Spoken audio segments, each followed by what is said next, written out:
Hello guys, global അപ്ഡേറ്റ്സിന്റെ പുതിയൊരു എപ്പിസോഡിലേക്ക് ഏവർക്കും സ്വാഗതം. ഇന്ന് നമ്മൾ പോകുന്നത് കൊല്ലം ജില്ലയിലെ മീൻമുട്ടി വെള്ളച്ചാട്ടത്തിന്റെ കാഴ്ചകളിലേക്കാണ്. വളരെ പ്രശസ്തമായ ഒരു വെള്ളച്ചാട്ടമൊന്നും അല്ല ഇത്, വളരെ ചെറിയൊരു വെള്ളച്ചാട്ടമാണ്. അവിടെ ഉള്ളൊരു ശിവക്ഷേത്രത്തിന്റെ ഭാഗമായിട്ടുള്ള ഒരു വെള്ളച്ചാട്ടം എന്ന് വേണമെങ്കിൽ തന്നെ പറയാം. ഒരു ചെറിയ അമ്പലവും അതിൻ്റെ അന്തരീക്ഷവും ഉള്ള ഒരു വെള്ളച്ചാട്ടം. പക്ഷേ വളരെ മനോഹരമായ ഒരു വെള്ളച്ചാട്ടമാണിത്. ഇപ്പോൾ കമ്പനിയായിട്ട് പോവുകയാണെങ്കിൽ കുളിക്കാനും അതുപോലെ തന്നെ കുറച്ച് നേരം വെള്ളത്തിൽ ചിലവഴിക്കാനും പറ്റിയ ഒരു സ്ഥലമാണിത്. കേരള ടൂറിസം വകുപ്പ് ഒരു ടൂറിസ്റ്റ് ഡെസ്റ്റിനേഷൻ അല്ലെങ്കിൽ ഒരു സ്പോട്ടായി മാർക്ക് ചെയ്തിട്ടുള്ള, ഐഡൻറ്റിഫൈ ചെയ്തിട്ടുള്ള ഒരു പ്ലേസ് കൂടിയാണിത്. ഇവിടെ കേരള ടൂറിസം വകുപ്പിൻ്റെ നേതൃത്വത്തിൽ വികസന പ്രവർത്തനങ്ങളും മറ്റും നടക്കുന്നുണ്ട്. ഇതിൻ്റെ ഏറ്റവും മനോഹരമായി തന്നെ ഇതിൻ്റെ കാഴ്ചകൾ ആൾക്കാർക്ക് കാണുവാനായിട്ട് മുകളിൽ സ്പേസുകൾ ക്രമീകരിച്ചിട്ടുണ്ട്.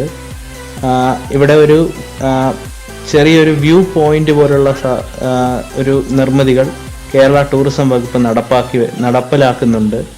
അതുപോലെ തന്നെ ആൾക്കാർക്ക് ഇരുന്ന് കാഴ്ച കാണാനായി അവിടെ മാർബിൾ കൊണ്ടും മറ്റ് ഇരിപ്പിടങ്ങളും സെറ്റ് ചെയ്യുന്നുണ്ട്.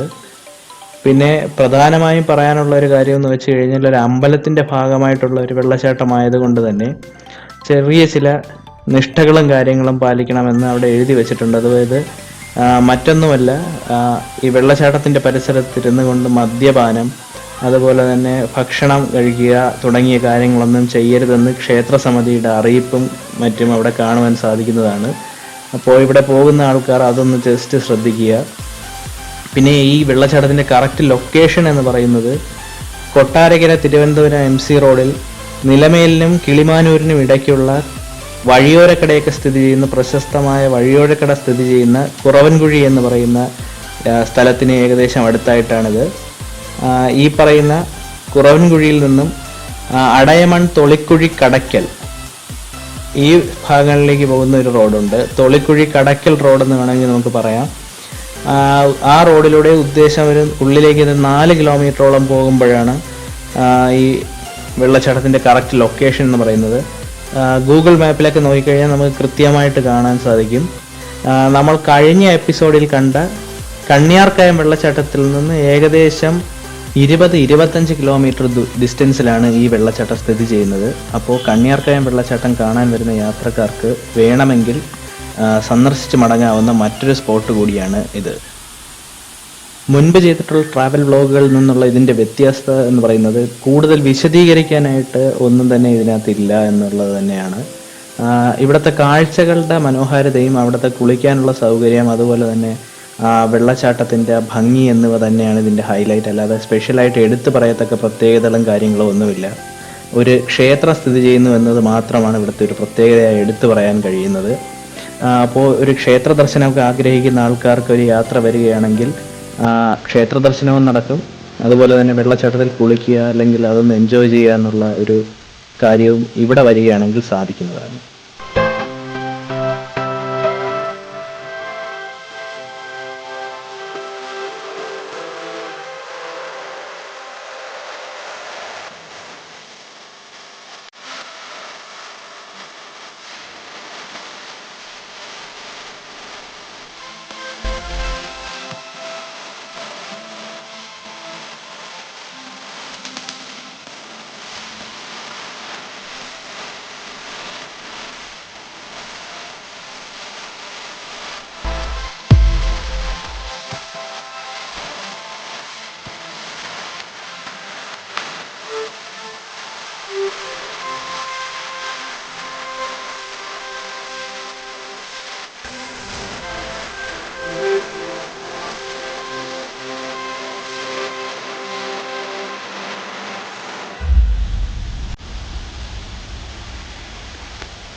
ഇപ്പം നിങ്ങളുടെ മുന്നിൽ കാണുന്നതാണ് ആ ഒരു ശിവക്ഷേത്രം.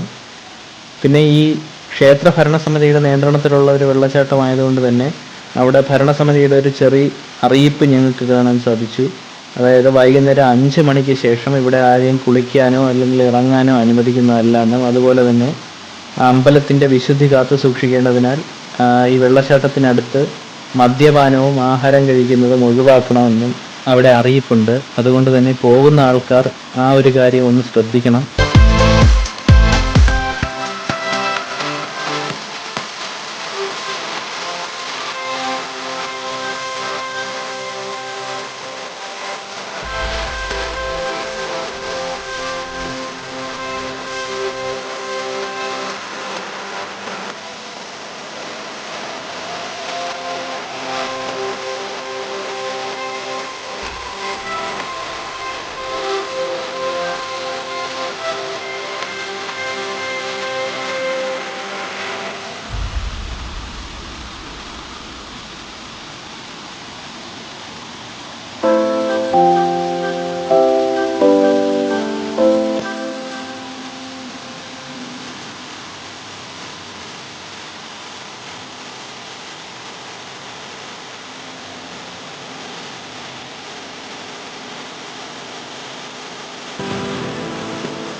വെള്ളച്ചാട്ടത്തിൻ്റെ മുകളിൽ നിന്നുള്ള കാഴ്ച അതിമനോഹരം തന്നെയാണ്.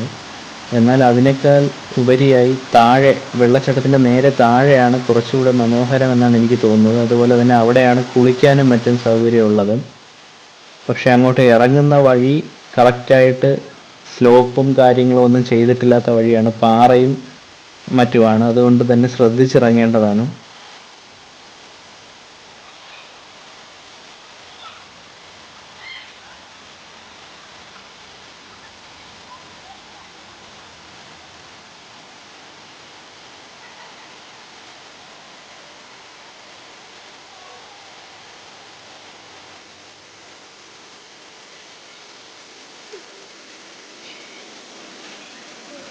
ഞങ്ങൾ ചെന്ന സമയത്ത് അത്യാവശ്യം നല്ല തിരക്കുണ്ടായിരുന്നൊരു സമയമായിരുന്നു.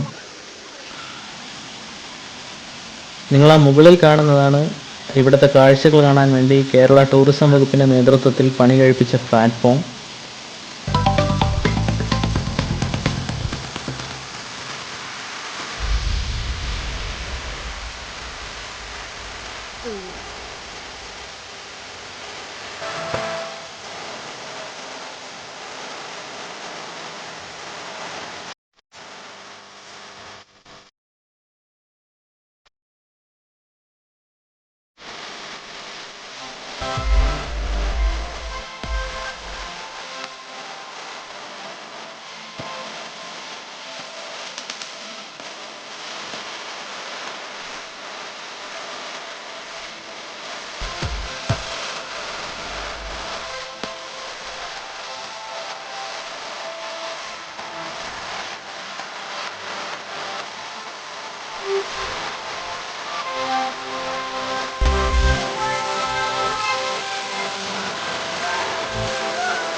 അപ്പോൾ ഇത്രയും പറഞ്ഞുകൊണ്ട് ഞാൻ എൻ്റെ ഈ വീഡിയോ ഇവിടെ വെച്ച് എൻഡ് ചെയ്യുകയാണ്. നിങ്ങൾക്ക് ഈ വീഡിയോ ഇഷ്ടപ്പെട്ടെങ്കിൽ ലൈക്ക് ചെയ്യുക, ഷെയർ ചെയ്യുക, ചാനൽ സബ്സ്ക്രൈബ് ചെയ്യുക.